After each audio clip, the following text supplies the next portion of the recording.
Good morning, and welcome to another episode of Holy FaceTime.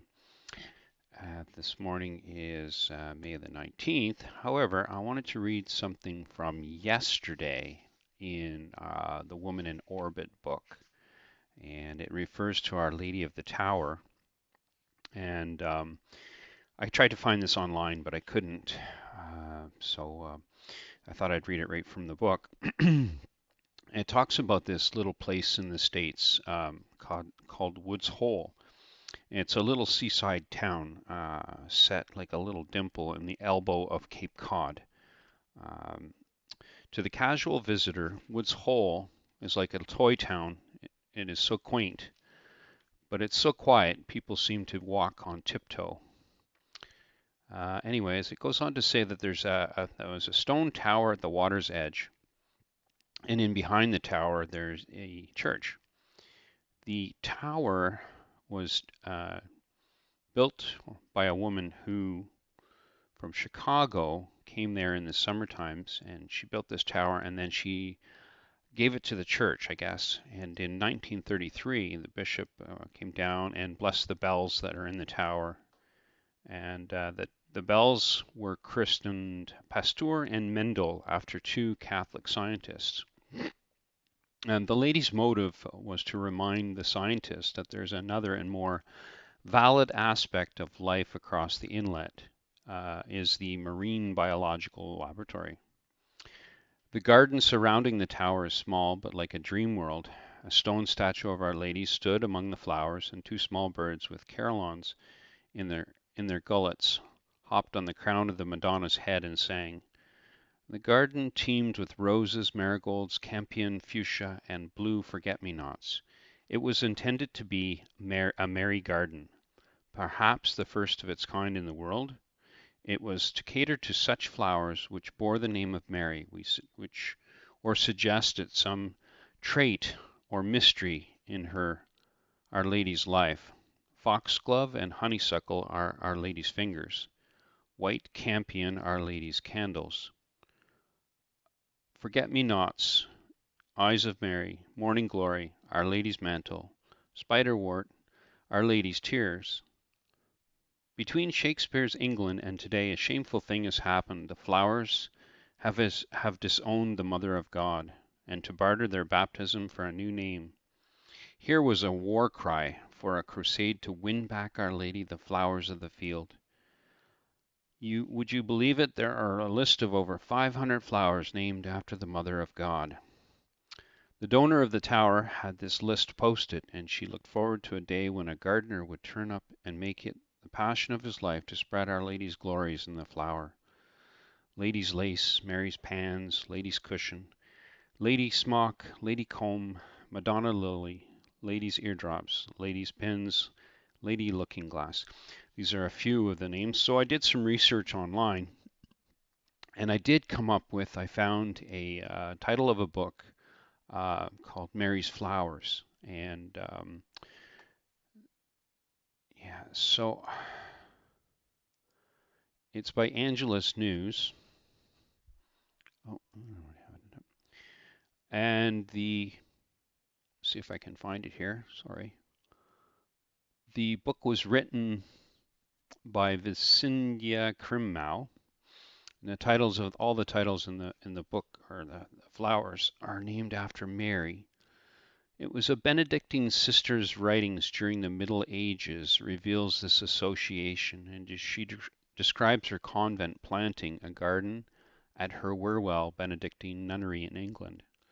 We built a place set apart for the refreshment of the soul, namely a chapel of the Blessed Virgin, which we adorned on the north side with pleasant vines and trees. In the ancient abbey of the Cluny in France, there was a statue of the Virgin Mary with a hexameter. Springtime's first flowers give thee honors. In the 6th century, St. Bede writes about the white lilies translucent, evoking the purity of Mary's body, and the gold of its antlers, the glory of her soul as she was assumed into heaven. Legend became associated with various flowers and herbs as a means of remembering parts of Scripture and teaching difficult theological concepts. Monks and nuns in Europe, monasteries and convents wrote stories or plays about the tradition of various flowers, written to inspire and educate. Some of these are attributed to St. Francis of Assisi. The origin of the columbine, originally called Our Lady's shoe, is explained as having sprung from the earth underneath Mary's feet on her way to Elizabeth. Thyme, called Our Lady's bedstraw, was named for its association with the meager bed Mary slept on at the Nativity. The lily, called the Madonna lily, was associated with Mary's purity, and tradition held that Angel Gabriel carried one with him at the Annunciation. So flowers and herbs were associated with her characteristics as well. Fragrant herbs reminded Christians of her spiritual sweetness, and bitter herbs her sorrows, and the healing herbs her boundless mercy. They called lemon balm Sweet Mary. Blue flag iris was called Mary's sword of sorrow because of its sword-pointed leaves and a deep purple color. Some were attributed to her features or articles she would have used. Morning glory was her mantle, sea pink was her pin cushion, and the cuckoo flower her smock. These traditions were richly revealed in the literature and art of the time.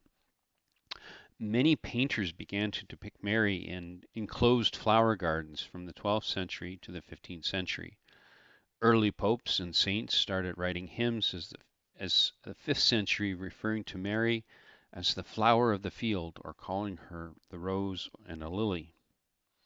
In literature, these traditions were revealed through proliferate writings. Chaucer mentioned the Virgin's flower in his poems. The old name for periwinkle, I guess, Virgin's flower. Shakespeare wrote that winkling marigolds began to open their golden eyes.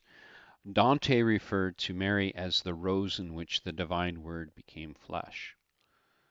Most of these plant names have been replaced, and the legends associated with them are long forgotten, but there is no doubt that without even those without green thumbs could benefit from Middle Age ritual by getting acquainted with the original Marian names of plants. It's a way to return to a time when the world was dripping with rich spiritual symbolism, a time when the mysteries of Mary, held close to her heart, were disclosed through a spring bloom, a time when her purity and fiat could be encountered through a humble garden plot. Like a Marian sacramental, connecting our material world to the supernatural and keeping our minds in prayer wherever we go. That's a beautiful article. So I'm going to leave a link to this article in the show notes, of course, and I hope you all enjoyed this reflection on Marian flowers. I thought it was beautiful. And it just goes to show you, like we're living in a world now that just seems to totally deny God's existence. When in the early centuries they realized that everything reflected the glory of God, and there is nothing more precious that reflects the glory of God than Mary. I mean, it's just incredible to have our mother Mary, to totally reflect the glory of God and to bring us closer to the face of God. God bless you all. I hope you have a beautiful day and happy Pentecost. Bye now.